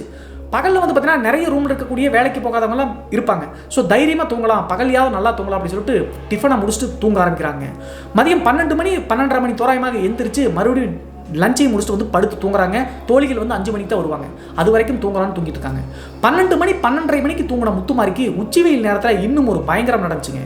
லஞ்சு முடிச்சுட்டு முத்துமாரி ரூமுக்கு வரும்போது நிறைய பேர் இவங்கள மாதிரி வேலைக்கு போகாமல் பக்கத்து ரூம்லாம் இருப்பாங்க இல்லையா, அவங்க ஃபோனில் பேசிட்டு இருந்த சதத்தை கேட்டு ரூமினுடைய உள் சைடு வந்து 10 நாள் தாழ்பால் போட்டு தூங்கலாம், அப்போ தான் கொஞ்சம் கேட்காது அப்படின்னு சொல்லிட்டு ரூமை தாழ்பால் போட்டு அவங்க எப்போதும் படுத்துக்கக்கூடிய அந்த பெட்டு மாதிரி இருக்கும் இல்லையா அமைப்பு, இவங்க 4வது பெட்டில் தான் படுப்பாங்க. ஆனால் அன்னைக்கு நாள் யாருமே இல்லாத காரணத்தினால அந்த 2வது பெட்டில் படுத்து தூங்க ஆரம்பிக்கிறாங்க.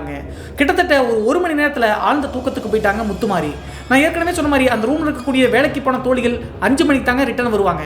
அது வரைக்கும் நல்லா தூங்கலாம், கதவை தட்டினாங்கன்னா லாக்கை ஓப்பன் பண்ணிக்கலாம் அப்படின்னு சொல்லிட்டு நல்லா தூங்கிட்டு இருந்தாங்க. கரெக்டாக ரூமை உள்தாப்பல் போட்டு தூங்கின அரை மணி நேரம் 1 மணி நேரத்தில் முத்துமாரி ஆழ்ந்த தூக்கத்துக்கு போயிட்டாங்க. அந்த டைம் தான் முத்துமாரிக்கு பார்க்கவே முடியாத, வாழ்நாளில் மறக்கவே முடியாத காட்சி ஒன்று தென்பட்டுச்சுங்க. நல்லா தூங்கிட்டு இருந்த முத்துமாரிக்கு திடீர்னு அந்த ரூம்குள்ளே யாரோ உள்ளே வந்து முனகி உருமற மாதிரி சத்தம் கேட்குதுங்க. அப்போது தூக்கத்தில் இருந்த முத்துமாரி டக்குன்னு முழிச்சு பார்க்குறாங்க. முடிச்சு பார்க்கும்போது வேலைக்கு போன தோழிகள் தான் உள்ளே வந்துட்டாங்களா அப்படின்னு சொல்லிட்டு யோசிக்கிறாங்க தூக்க கழகத்தில். அப்போது தான் உள்தாப்பால் போட்டுக்குமே, நம்ம திறந்து விடாமல் உள்ளே வர முடியாது அப்படின்னு சொல்லிட்டு யோசிச்சுட்டு கண்ணை திறந்து பார்க்கும்போது ஒரு பேர் அதிர்ச்சிங்க. படுத்திருக்கக்கூடிய படுக்கையிலேயே, அதாவது கீழே இருக்கக்கூடிய 2வது பெட்டில் தான் படுத்திருக்காங்க. கண்ணை மட்டும் முழிச்சு பார்க்கும்போது அவங்களுடைய முகத்திலிருந்து ஒரு 2 அடி 3 அடி தள்ளிங்க குட்டப்பாவாடை மாதிரி போட்டிருக்காங்க. கால்கள் ரெண்டும் அப்படியே 2 அடி தூரத்தில் நின்றுட்டு இருக்க மாட்டேங்க அந்த உருவம். அந்த கால்கள் மட்டும் கெண்டை கால்கள் தெரியுது. அந்த கால்களை பார்த்த உடனே தூக்கி வாரி போட்டுருச்சுங்க முத்துமாரிக்கு. ரூமை உள்தாப்பால் போட்டிருக்கோம், யாரும் உள்ள வர வாய்ப்பு கிடையாது, அப்படி இருந்தும் ஒரு பெண்மணி எப்படி வந்தாங்க அப்படின்னு சொல்லிட்டு யோசிச்சுட்டு அப்படியே பயத்திலே வந்து பார்த்தீங்கன்னா கால்கள் தெரியுது இல்லையா, படுத்த மேனிக்கு தலையை மட்டும் நிமித்தி பார்க்குறாங்க. நிமித்தி பார்க்கும்போது தன்னுடைய உடம்பே நடுக்கும் வகையில் ஒரு காட்சி ஒன்று பார்க்குறாங்க. அந்த பெண்மணி வந்து பார்த்தீங்கன்னா நல்லா குட்டப்பாவாடை போட்டு அழகாக இருந்தாலும் கூட, ஆனால் முகம் வந்து தலைவிரி குளமாக, கண்ணெல்லாம் பிதுங்கின மாதிரியும், நாக்கு வந்து வெளியே நீட்ட மாதிரியும் விகாரமான தோற்றத்தோடு ஆவேசமாக படுத்திருக்கக்கூடிய முத்துமாரியை பார்த்துட்டு அந்த உருவம் நிற்கிதுங்க. இந்த காட்சியை பார்த்த உடனே அடிச்சு பிடிச்சி எப்படி எந்திரிச்சாங்கன்னே தெரியலீங்க. எந்திரிச்சு வேக வேகமாக உள்தாப்பால் போட்டக்கூடிய கதவை கத்திக்கிட்டே திறந்துட்டு ஓட்டம் பிடிச்சி முன்னாடி ஓடிட்டாங்க. இவங்க ஓடுறதை பார்த்து மற்றவங்க வேலைக்கு போகாத பெண்கள்லாம் என்னாச்சு முத்துமாரி அப்படின்னு சொல்லிட்டு பக்கத்து ரூம்காரங்கெல்லாம் கேட்குறாங்க. அதற்கடுத்து வெளியே ஓடி போய் சென்டர் ஆஃப் அந்த வெறும் இடத்துல நின்றுட்டாங்க. பயந்துருந்த முத்துமாரியை பார்த்து சமாதானப்படுத்தி என்னாச்சுன்னு சொல்லு அப்படின்னு சொல்லிட்டு கேட்குறாங்க.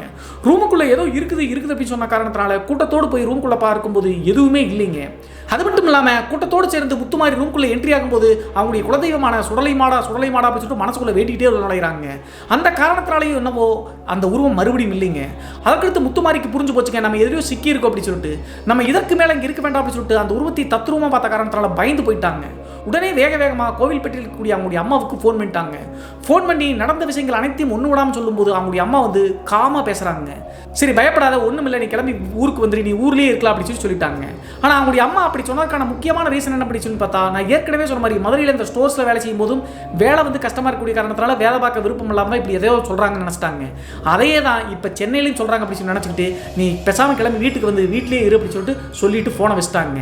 முத்துமாரி சென்னையிலேருந்து கிளம்பி ஊருக்கு போவதுக்கு மதுரையில் எப்படி பேரண்ட்ஸோட பர்மிஷன் வேணுமோ அந்த மாதிரி கேட்க தேவையில்லைங்க. ஃபோனில் சொன்னாவே இவங்க தனியாக போய்க்கலாங்க.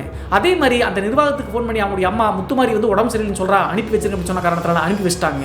கிளம்பி அடுத்த நாள் காலையில் கோவில்பட்டிக்கு வந்து சேர்ந்துட்டாங்க இந்த முத்துமாரி அப்படிங்கிற பெண். வீட்டுக்கு வரும்போது அவங்களுடைய அம்மா பயங்கர கோவத்தில் தான் இருக்காங்க. அது முகம் பார்க்கும்போதே முத்துமாரிக்கு புரிஞ்சிருச்சு. இருந்தாலும் நம்ம பிரச்சனையை புரிஞ்சுக்க மாட்டேங்கிறாங்களே அப்படின்னு சொல்லிட்டு யோசிச்சுட்டு, அம்மா நான் சொல்கிறத நம்புமா அப்படின்னு சொல்லும்போது அவங்களுடைய அம்மா என்ன சொல்லியிருக்காங்க அப்படின்னு சொல்லி பார்த்தா, நீ வந்து சம்பாரிச்சு இந்த கடமையெல்லாம் அடைச்சி மேலே கொண்டு வரணுங்கிற அவசியம் இல்லை, நானும் உங்கள் அப்பாவுமே பார்த்துக்குவோம், நீ பேசாமல் வீட்லேயே இரு, எந்த வேலைக்கும் போக வேண்டாம் அப்படின்னு சொல்லிட்டாங்க. கோவத்தோடு தான் சொல்லியிருக்காங்க. சரி அம்மா கோவத்தில் இருக்காங்க, ஃப்ரீயாக இருக்கும்போது சொல்லிக்கலாம் அப்படின்னு சொல்லிட்டு முத்துமாரி விட்டுட்டாங்க. வீட்டுக்கு வந்த பிறகாவது முத்துமாரிக்கு பிரச்சனை தீர்ந்துச்சா அப்படின்னு சொல்லி பார்த்தா மறுபடியும் பிரச்சனை தீரவே இல்லைங்க. இந்த ஆன்மா எங்கிருந்து இவங்களோட ப்ரொசஸ் பண்ணிட்டு வந்துச்சு, எதற்காக இதெல்லாம் பண்ணுது அப்படின்னு சொல்லிட்டு வீடியோவை தொடர்ந்து பாருங்க புரியும். வீட்டுக்கு வந்த பிறகு வீட்டில் தனியாக இருந்தாலும் கூட வேற வேலைக்கு போவதற்கு முத்துமாரிக்கு பயம் இருந்த காரணத்தினால ஒரு வார காலகட்டம் மட்டும் வீட்டிலேயே இருக்கான்னு சொல்லிட்டு ரெஸ்ட் எடுக்கிறாங்க.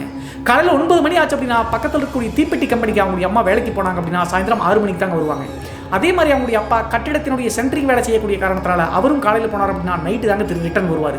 இப்படி இருக்கும்போது கோவில்பட்டிக்கு போனால் 1 நாள் 2 நாள்லேயேங்க அவங்களுடைய வீட்டை பற்றி சொல்லணும் அப்படின்னா கிராமத்து வீடு தாங்க. வீட்டினுடைய முற்றத்தில் வந்து பார்த்தீங்கன்னா பரல் மாதிரி இருக்குங்க. அந்த பரல் கீழே தான் இவங்க படுப்பது வழக்கம். பகல் மற்றும் இரவு நேரத்தில் வீட்டினுடைய உள் சைடு வந்து அந்த பரல் இருக்கக்கூடிய அடியில் படுக்கும்போது அங்கே என்ன பிரச்சனை வருது அப்படின்னு சொல்லி பார்த்தா முத்துமாரிக்கு வேறு ஒரு பிரச்சனை வருதுங்க. நைட்டோ அல்லது தூக்க கலக்கத்திலேயே டக்குன்னு முழிச்சு பார்த்தாங்க அப்படின்னு வச்சுக்கோங்களேன், பரல் சைடுலேருந்து ஏதோ ஒரு மிருகமோ அல்லது ஆன்மாவோ சொல்லி தெரியலிங்க, சரட்டு மேலே பாஞ்சு எப்படி இருக்கும் அந்த மாதிரி பாயிற மாதிரி திடீர்னு இந்த காட்சி தென்படுதுங்க.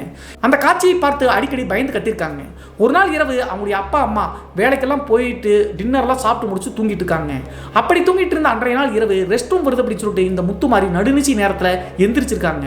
படுக்கையிலிருந்து முழிச்சு பார்த்த அடுத்த செகண்டே அந்த பரல் இருந்து வித்தியாசமான அந்த உருவங்க திடீர்னு முத்துமாரி மேலே பாயிற மாதிரி பாயிறதை பார்த்து பயங்கரமாக கத்தி கூப்பாடு போட்டாங்க இந்த பெண்மணி. அந்த டைம் அவங்க கத்துற சத்தத்தை கேட்டு அவங்களுடைய அம்மாவும் அப்பாவுமே பயந்து போயிட்டாங்க. என்னடி ஆச்சு அப்படின்னு சொல்லி கேட்கும்போது ஒன்றும் இல்லாமல் ஏதோ ஒரு உருவம் வந்து மேலே வந்து தாண்டுற மாதிரி இருந்துச்சு அப்படின்னு சொல்லியிருக்காங்க. உடனே ஏற்கனவே முத்துமாரி மேலே கோவத்தில் தான் அவங்க அம்மா இருந்தாங்க. வேலை செய்யறதுக்கு சங்கடப்பட்டு இப்படி பொய்யா சொல்லிட்டு இருந்தேன், இப்போ வீட்டில் வந்து எங்களுக்கு நிம்மதியாக தூங்க விட மாட்டேங்கிறேன் அப்படின்னு சொல்லிட்டு கண்டபடி திட்ட ஆரம்பிச்சிட்டாங்க. முத்துமாரி பயத்தில் இருக்கிறது மட்டும் இல்லாமல் நடந்த விஷயங்கள்லாம் அவங்களுடைய அம்மா கிட்ட சொன்னாலும் நம்ப மாட்டேங்கிறார் அப்படின்னு சொல்லிட்டு விடிய அழுதுகிட்டே இருந்திருக்காங்க. அதுக்கடுத்து காலையில் அவங்களுடைய அம்மா பேசிட்டு போறா, ஒன்றும் பிரச்சனை இல்லை, நீ அமைதியாக இருமா அப்படின்னு சொன்ன காரணத்தினால 2-3 நாள் அவங்களுடைய அம்மா கிட்ட பேசவே இல்லைங்க. 3 நாள் கழிச்சு மறுபடியும் ஒரு நாள் இரவு நடந்தது இன்னும் ஒரு பயங்கரம் அப்படி சொல்லலாங்க. அதே மாதிரி 3 நாளைக்கு முன்னாடி எப்படி நினைச்சோம், நைட்டு ஒரு 9 மணி தாங்க இருக்கும். அவங்க அம்மா சமைச்சிருக்காங்க, அவங்க அப்பா அப்போதான் வேலைக்கு போயிட்டு வாசப்படி பக்கத்தில் என்ட்ரி ஆகிட்டார். இந்த பெண்மணி வந்து பார்த்தீங்கன்னா கட்டலில் படுத்துக்கிட்டே பரலை பார்த்துட்டு இருக்க மாட்டேங்க. சடனாக வந்து பார்த்தீங்கன்னா அந்த உருவம் மேலேருந்து தாண்டுற மாதிரி தாண்ட பார்த்துருக்க மாட்டேங்க. ஓட்டம் முடிச்ச முத்துமாரி என்ன பண்ணாங்க அப்படின்னு சொல்லி பார்த்தா அவங்களுடைய வீட்டினுடைய மெயின் டோர் கதவு இருக்கும் இல்லையா, பழங்கால கதவு ரொம்ப ஹெவியாக இருக்கும், வெயிட்டாக இருக்கும். 2 பேர் 3 பேர் சேர்ந்து இழுத்தாதாங்க இழுக்க முடியும், தரையில் வந்து உரைச்சிட்டு கிடக்கும். அந்த உருவம் வந்து அப்படி தாண்டறதை பார்த்துட்டு டக்குன்னு வந்து பார்த்தீங்கன்னா அந்த கதவை ஒரு இழுதாங்க. சரட்டுன்னு வந்து கதவை பிடிக்கிட்டு வர மாதிரி அவ்வளோ ஃபோர்ஸ் வந்துருக்குங்க முத்துமாரிக்கு. இது எப்படி பண்ணாங்கன்னே தெரியல. அவங்களுடைய அம்மா கிச்சனில் சமைச்சு தாங்க இருக்காங்க. அவங்க சொல்ல வந்து பார்த்தீங்கன்னா அந்த உருவத்தை பார்த்து பயந்து போய் கத்திக்கிட்டே அந்த மெயின் டோரை படக்குன்னு இழுத்து போட்டு 2-3 வீடு தள்ளணும் அப்படின்னா அம்மாச்சி வீடு இருக்குங்க. அம்மாச்சிக்கும் இவங்க அம்மாவுக்கும் சண்டைங்க. கிட்டத்தட்ட 2-3 மாசமாக பேசுறது ஏதோ பிரச்சனை காரணத்தினால அங்கே போகக்கூடாதுன்னு வேறு சொல்லி வச்சிருக்காங்க. பயந்து போன முத்துமாரி வந்து பார்த்தீங்கன்னா அந்த உருவத்தை பார்த்துட்டு வீட்டை விட்டு வெளியே ஓடி வந்து அந்த அம்மாச்சியோடைய வீட்டை நோக்கி ஓட ஆரம்பிச்சிட்டாங்க. கரெக்டாக அவங்களுடைய அம்மாச்சி வந்து பார்த்தீங்கன்னா வெளியே கட்டல் போட்டு தாங்க உட்காந்துருக்காங்க. அந்த டைம் பார்த்து முத்துமாரியை கட்டி பிடிச்சி என்னமாச்சு அப்படின்னு கேட்கறதுக்குள்ள குறுகி போய் பயங்கரமாக பயப்படுறாங்க, கத்துறாங்க. அதே நேரத்தில் இவங்களுடைய அம்மாவும் வந்து பார்த்தீங்கன்னா வேகமாக ஓடி போய் முத்துமாரியை ஓங்கி பலாரம் அரைஞ்சிட்டாங்க. கிச்சனில் சமைச்சிட்டு இருக்கிறப்ப இப்படி கத்திட்டு திடீர்னு ஓடுங்க, என்னடி பண்ணுற அப்படின்னு சொல்லி கேட்ட உடனே ஓங்கி அரைஞ்சதுக்கு பின்னாடி முத்துமாரி வந்து பார்த்தீங்கன்னா நார்மலாக இல்லைங்க. அப்போது அவங்களுடைய அம்மாச்சி என்ன பண்ணாங்க அப்படின்னா குலதெய்வம் சுடலை மாடன் சொன்னோம் இல்லையா, சுடலை மாடனுடைய திருநீர் எடுத்து முத்துமாரியினுடைய நெத்தியில் வச்சுருக்காங்க. நெத்தியில் வச்ச பிறகு தான் முத்துமாரி நார்மலாகவே ஆயிருக்காங்க.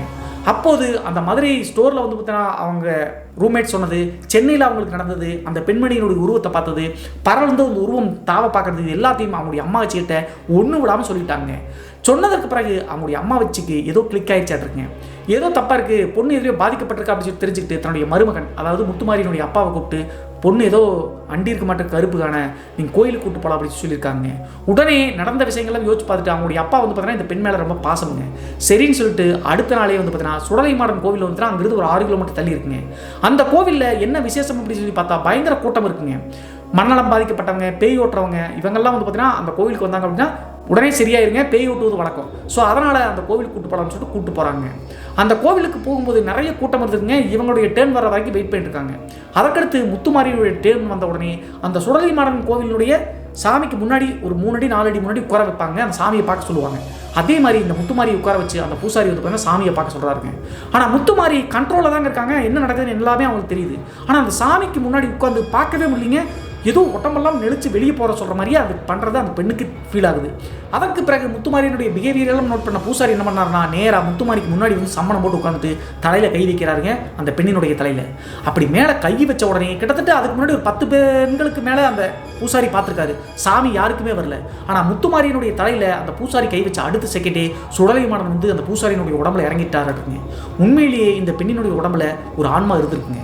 இறங்குறதுக்கு முன்னாடி புரிஞ்சுக்கிட்ட பூசாரி நீ யாரு அப்படின்னு சொல்லி கேட்கும்போது முத்துமாரிக்கு பூசாரி கேட்கறதா நல்லா புரியுது. தன்னுடைய பேரை சொல்ல ட்ரை பண்ணுறாங்க, என்னோட பேர் முத்துமாரி அப்படின்னு சொல்லிட்டு. ஆனால் வாய் வரமாட்டேங்குதுங்க. அது மட்டும் இல்லாமல் அழுதுகிட்டே இருக்காங்க முத்துமாரி பயங்கரமாக. எதுக்காக அழுகிறாங்கன்னு அவங்களாலேயே யூகிக்க முடியல. தான் அழுகிறத கண்ட்ரோல் பண்ணலாம் அப்படின்னு சொல்லிட்டு முத்துமாரி யோசிக்கிறாங்க, ஆனால் பண்ண முடியல. அவங்க கேட்கக்கூடிய கேள்விக்கு சம்மந்தம் இல்லாமல் முத்துமாரி பதில் சொல்கிறாங்க, அது இவங்களுக்கே தெரியுது. அதற்கு பிறகு எல்லாத்தையும் புரிஞ்சுக்கிட்ட பூசாரி கரெக்டாக அந்த கோவிலை விட்டு வெளியே வந்தோம் அப்படின்னா ஒரு மரம் இருக்குங்க, அதை முன்னாடி தான் உட்கார வச்சு அந்த பேய் ஓட்டுவாங்க. அங்கே கூட்டிகிட்டு வந்து உட்கார வைக்கிறாங்க. அங்கே வந்து உட்கார வச்சுட்டு அழுது வந்த பூசாரி கேள்வி கேட்கும்போது எந்த வித பதிலும் சொல்லாமல் அழுதுகிட்டே இருந்திருக்குங்க. அதற்கு பிறகு பூசாரி அவங்களுடைய அப்பா அம்மா கிட்ட என்ன பண்ணிட்டாங்க அப்படின்னா, முத்துமாரி இப்படியே ஓட பார்ப்பாங்க, கண்ட்ரோல் பண்ணி வச்சுக்கங்க, நான் கோயிலுக்குள்ளே போயிட்டு வரேன் சொல்லிட்டு கோயிலுக்குள்ளே போயிட்டு அருள் தான் வந்திருக்குல்ல, அங்கிருந்து ஏதோ குங்குமம் திருநீர்லாம் பூசின தண்ணீர், தீர்த்த தண்ணீரை கொண்டு வந்து முத்துமாரியினுடைய முகத்தில் ஓங்கி சட்டார்னு அடிக்கிறாருங்க. அடித்து அடுத்த செகண்டே முத்துமாரி அப்படியே மயக்கம் போட்டு விழுந்துட்டாங்க. பூசாரி கேட்கக்கூடிய கேள்விகள், நடக்கக்கூடிய விஷயங்கள் எல்லாமே முத்துமாரிக்கு நல்லாவே தெரியுது, என்ன நம்ம பண்ணுறோன்னு தெரியுது. ஆனால் அதை அவங்களால தடுக்க முடியல, செய்யாமல் இருக்கவும் முடியல. ஸோ கடைசியாக தீர்த்தம் தெளித்து மயக்கம் போட்டு விழுந்த பிறகு முத்துமாரியினுடைய அம்மா அப்பாட்ட அந்த பூசாரி சொல்லியிருக்காருங்க, நல்ல வேலை கடைசி காலகட்டத்தில் இந்த பொண்ணை கூட்டு வந்தீங்க, ஒரு வாரம் விட்டுருந்தீங்க அப்படின்னா உங்கள் பொண்ணை வந்து நீங்கள் இறந்துருப்பீங்க அப்படின்னு சொல்லிட்டு அந்த பூசாரி சொல்லியிருக்காருங்க. சொன்ன உடனே அவங்களுடைய அம்மாவுக்கும் அப்பாவுக்கும் தூக்கி வாரி போட்டுருச்சுங்க. என்ன சாமி ஆச்சு, என் பொண்ணுக்கு என்ன நடந்துச்சு அப்படின்னு சொல்லி கேட்கும்போது அந்த பூசாரி ஒன்று விடாமல் சொல்லியிருக்காருங்க. என்ன நடந்திருக்கு அப்படின்னு சொல்லி பார்த்தா, அவங்களுடைய அம்மாவை பார்த்துட்டு, உங்கள் வீட்டுக்கு தெற்க சைடு, இந்த கிராமத்தில் தெற்க மேற்க வடக்கன்னு சொல்லுவாங்க, உங்கள் வீட்டுக்கு தெற்க சைடு குடியில்லாத ஒரு வீடு இருக்கா அப்படின்னு சொல்லி கேட்டிருக்காங்க. ஆமாங்க, இவங்களுடைய வீட்டிலிருந்து ஒரு 3 வீடு தள்ளி ஆளே இல்லாத ஒரு வீடு இருக்குது. அந்த வீட்டில் வந்து கிட்டத்தட்ட ஒரு 5 மாதத்துக்கு முன்னாடி ஒரு குடும்பம் வாழ்ந்தாங்க, அது என்னாச்சுன்னு சொல்கிறேன். ஆமா சாமி, ஒரு வீடு இருக்குன்னு சொல்கிறாங்க. அந்த வீட்டில் கன்னி பெண் ஒருத்தங்க துர்மரணம் அடைஞ்சிருப்பாங்களே ஒரு சில மாதங்களுக்கு முன்னாடி அப்படின்னு சொல்லிட்டு அந்த பூசாரி எல்லாம் தெரிஞ்ச மாதிரி கேட்குறாருங்க. அப்படி கேட்ட உடனே அவங்களுடைய அம்மாவுக்கும் அப்பாவுக்கும் கிளிக் ஆயிடுச்சுங்க. ஆமா சாமி, ஒரு 5 மாதத்துக்கு முன்னாடி அந்த குடும்பத்தில் இருக்கக்கூடிய கல்லூரி போகக்கூடிய ஒரு பெண் வந்து பார்த்தீங்கன்னா தூக்கு மாட்டி இறந்து போயிட்டாங்க. அதற்கு பிறகு அங்கே இருக்க முடியாமல் அவங்க அம்மா அப்பா ஊரை காலி பண்ணி சிட்டிக்கு போயிட்டாங்க அப்படின்னு சொன்னாங்க. அப்படி இறந்து போன அந்த கன்னி பெண்ணுடைய ஆன்மா தான் உங்கள் மகளை ஆக்குபை பண்ணியிருந்திருக்கு, அதனால தான் இவ்வளோ பிரச்சனைகள் அப்படி சொல்லியிருக்காங்க. சரி, அது எப்படி ஆக்குபை பண்ணிச்சு அத்தனை பெண்கள் இருக்கும்போது? ஏன்னா சுற்றி நிறைய வீடுகள் இருக்குது, முத்துமாரியை மட்டும் எப்படி ஆக்குபை பண்ணிச்சு அப்படின்னு சொல்லி பார்த்தா, கரெக்டாக வந்து பார்த்தீங்கன்னா இவங்க மதுரை அந்த ஸ்டோருக்கு வந்து வேலைக்கு போனாங்கல்ல, அதுக்கு 2 நாளைக்கு முன்னாடி வீட்டுக்கு தூரமாக இருந்திருக்காங்க, பீரியட்ஸாக இருந்திருக்காங்க. கிராமத்துலலாம் பெண்கள் பீரியட்ஸாக இருந்தாங்க அப்படின்னா இன்னும் அந்த கலாச்சாரம் இருக்குது, வீட்டுக்கு வெளியே தாங்க படுக்க வைப்பாங்க, அல்லது புழங்காமல் இருக்கக்கூடிய வீடுகள் எதாவது இருந்துச்சுன்னா அங்கே வந்து திண்ணையில் போய் படுக்க வச்சுருவாங்க. அதே மாதிரி அந்த மதுரை ஸ்டோருக்கு வேலைக்கு போகிறதுக்கு ஒரு 3 நாளைக்கு முன்னாடி மாதவிடாய் பிரச்சனை வந்த காரணத்தினால இந்த முத்துமாரி அந்த 3 வீடு தள்ளி அந்த வீட்டில் யாருமே ஆட்கள் இல்லை இல்லையா, அங்கே போய் படுக்க சொல்லியிருக்காங்க. கிட்டத்தட்ட 3 நாட்கள் அந்த வீட்டினுடைய திண்ணையில் தான், ஏன்னா பூட்டு போட்டிருக்காங்க, வீட்டினுடைய திண்ணையில் தான் படுத்திருக்காங்க. அந்த டைம் பார்த்து அந்த வீட்டில் 5 மாத காலகட்டத்துக்கு முன்னாடி இறந்து போன அந்த கன்னி பெண்ணினுடைய ஆன்மா முத்துமாரியை ஆக்குபை பண்ணியிருக்குங்க. சரி, அந்த பெண் எப்படி இறந்து போனாங்க அப்படின்னு சொல்லி நீங்கள் கேள்வி கேட்டீங்க அப்படின்னா, அந்த பெண் வந்து 5 மாதம் 6 மாதத்துக்கு முன்னாடி இறந்து போனாங்கன்னு சொன்னோம் இல்லையா, அவங்க அப்பா அம்மா என்ன சொல்லியிருக்காங்கன்னா வயிற்று வலி தாங்க முடியாமல் தூக்கு போட்டு இறந்துட்டாங்கன்னு சொல்லியிருக்காங்க. ஆனால் நிறைய பேர் என்ன சொல்கிறாங்க அப்படின்னா, ஏதோ லவ் ஃபெயிலியர் காரணத்தினால தான் அந்த பெண் தூக்கு போட்டு இறந்துட்டாங்க, அதை அவங்க அப்பா அம்மா செஞ்சாங்களா அல்லது அந்த பெண்ணே அப்படி பண்ணிச்சா அப்படின்னு சொல்லிட்டு தெரியலீங்க. இது காவல்துறையெல்லாம் கேஸ் எடுத்தாங்களாட்டுங்க, வயிற்று வலின்னு சொல்லிட்டு தான் க்ளோஸ் பண்ணாங்களா என்ன அப்படின்னு சொல்லிட்டு தெரியல. ஸோ அப்படி அந்த பெண் அந்த வீட்டில் இறந்து போன பிறகு அவங்க அப்பா அம்மா வந்து பார்த்தீங்கன்னா அந்த வீடு வந்து சொந்த வீடு தான், இருந்தாலும் குடியிருக்க வேண்டாம் ஞாபகமாக இருக்கு அப்படின்னு சொல்லிட்டு சிட்டிக்கு வாடகைக்காக போயிட்டாங்களாட்டுங்க. அதற்கு பிறகு அந்த ஆன்மா உயிர் விட்டு அந்த வீட்டிலேயே தாங்க தஞ்சம் அடைஞ்சிட்டு இருந்துருக்கு. கரெக்டாக நேரம் காலம் பார்த்து காத்துட்டு இருந்த அந்த ஆன்மாவுக்கு இந்த முத்துமாரி வந்து பார்த்தீங்கன்னா அங்கே போய் தூங்கும்போது ஆக்குபை பண்ணியிருக்குங்க. 2 நாளைக்கு முன்னாடி ஆக்குபை பண்ண காரணத்தினால தான் அதற்கு பிறகு தான் அந்த மதுரை ஸ்டோருக்கு போயிருக்காங்க. அங்கே போனதுலேருந்தே அந்த ஆன்மா வந்து பார்த்தீங்கன்னா எல்லா வேலைகளையும் நைட்டு எந்திரிச்சு மைதானத்தில் நடந்து போனது, மொட்டை மாடிக்கு வந்து பார்த்தீங்கன்னா உருவம் வந்து கூட்டிகிட்டு போச்சுன்னு சொன்னோம் இல்லையா, ஸோ எல்லாமே அந்த உள்ளூரில் ஆக்குபை பண்ண அந்த கன்னி பெண்ணுடைய ஆன்மா தாங்க. அது மட்டும் இல்லாமல் அந்த ஆன்மா வந்து பார்த்தீங்கன்னா தனியாக சுத்தின காரணத்தினால துணை தேடி தான் பக்கத்து வீடாக இருக்கக்கூடிய முத்துமாரி கிட்ட, ஏன்னா ஏற்கனவே ஃப்ரெண்ட்ஸாக இருந்திருக்காங்க, கூட்டிக்கலாம் அப்படின்னு சொல்லிட்டு தான் இப்படி பண்ணியிருக்குங்க. ஸோ சரியான நேரம் காலம் பார்த்து இங்கே வந்த காரணத்தினால அந்த சுடலை மாடன் முன்னாடி வந்து பார்த்தீங்கன்னா பேய்கள் ஆவிகள்லாம் நிற்கவே முடியாதுங்க. ஏன்னா அங்கெல்லாம் போய் ரிச்சுவல்லாம் பண்ண தேவையில்லை, சுடலை மாடனை பார்த்தாவே ஆவிகள் பேய்கள்லாம் அலரும். ஸோ ஏற்கனவே சுடலை மாடனுடைய வரலாற்றை பற்றி ஒரு வீடியோ போட்டிருக்கேன், உங்களுக்கு வேணால் ஐகார்டில் கொடுக்குறேன், நீங்கள் செக் பண்ணி பாருங்கள். அந்த வீடியோ இன்னும் பயங்கரமாக இருக்கும், அந்த சாமியினுடைய வரலாறு. ஸோ அந்த கோயிலுக்கு போன காரணத்தினால ரிச்சுவல்லாம் பண்ணாமல் சுடலை மாடன் கோவிலுக்கு போனாவே இந்த பேய்கள் மறுபடியும் வராதுன்னு சொல்லிட்டு ஒரு நம்பிக்கை இருக்குங்க. அந்தளவுக்கு மாடனுடைய ஆற்றல் இருக்கும். ஸோ அதனால தான் வந்து பார்த்தீங்கன்னா அந்த பெண்ணினுடைய உடம்புலேருந்து அந்த கன்னி பெண்ணுடைய ஆன்மா அரண்டடிச்சு பயந்து ஓடிடுச்சுங்க. அதற்கு பிறகு எல்லாத்தையும் சொல்லி விளக்கி இனிமேல் வராதில்ல சாமி அப்படின்னு கேட்கும்போது, மாடன் கோயிலுக்கு வந்துட்டீங்க, இனிமேல் எந்த பிரச்சனையும் வராது அப்படின்னு சொல்லிட்டு நம்பிக்கை கொடுத்து வீட்டுக்கு வந்து சேர்ந்துட்டாங்க. அதே மாதிரி வீட்டுக்கு வந்த பிறகும் அந்த பூசாரி சொன்ன மாதிரியே மறுபடியும் அந்த ஆன்மா இவங்களை ப்ரொசஸ் பண்ணலிங்க, ஃபாலோ பண்ணல. இந்த நிகழ்வு போன வருடத்துக்கு முன்னாடி வருடம் 2024 காலகட்டத்தில் நடந்தது. பிறகு இப்போது நினைச்சாலும் எனக்கு உடம்பெல்லாம் நடக்குது, என்னுடைய வாழ்நாளினுடைய கருப்பு பக்கங்கள் அப்படின்னு சொல்லிட்டு சொல்லி முடிச்சாங்க இந்த முத்துமாரி அப்படிங்கிற பெண்மணி. அந்த பெண்ணுக்கு ஒரு நன்றி சொல்லிட்டு இன்றைய காணொலியை இதோடு முடிச்சுக்கலாங்க. இன்றைய காணொலி பற்றிய உங்களுடைய கருத்து என்ன அப்படின்னு சொல்லிட்டு மறக்காம கமெண்ட் பாக்ஸில் கமெண்ட் பண்ணுங்க. இதுபோன்று உங்களுடைய வாழ்க்கையிலும் ஏதாவது திகில் சம்பவம் நடந்துருச்சுன்னா இந்த மின்னஞ்சல் மூலியமாக அதை ஷேர் பண்ணலாங்க. ஒருவேளை மின்னஞ்சலில் டைப் பண்ணுறது கஷ்டமாக இருந்துச்சு அப்படின்னா நம்ம சேனலோட இன்ஸ்டாகிராம் லிங்கை கீழே டிஸ்கிரிப்ஷனில் கொடுத்துருக்காங்க, அதில் போய் ஃபாலோ பண்ணிவிட்டு வாய்ஸ் நோட்டாக கூட ஷேர் பண்ணலாங்க. மீண்டும் ஒரு த்ரில்லிங்கான அமானுஷ்ய எபிசோடுடன் உங்களை சந்திக்கும் வரை நான் உங்கள் சிவா.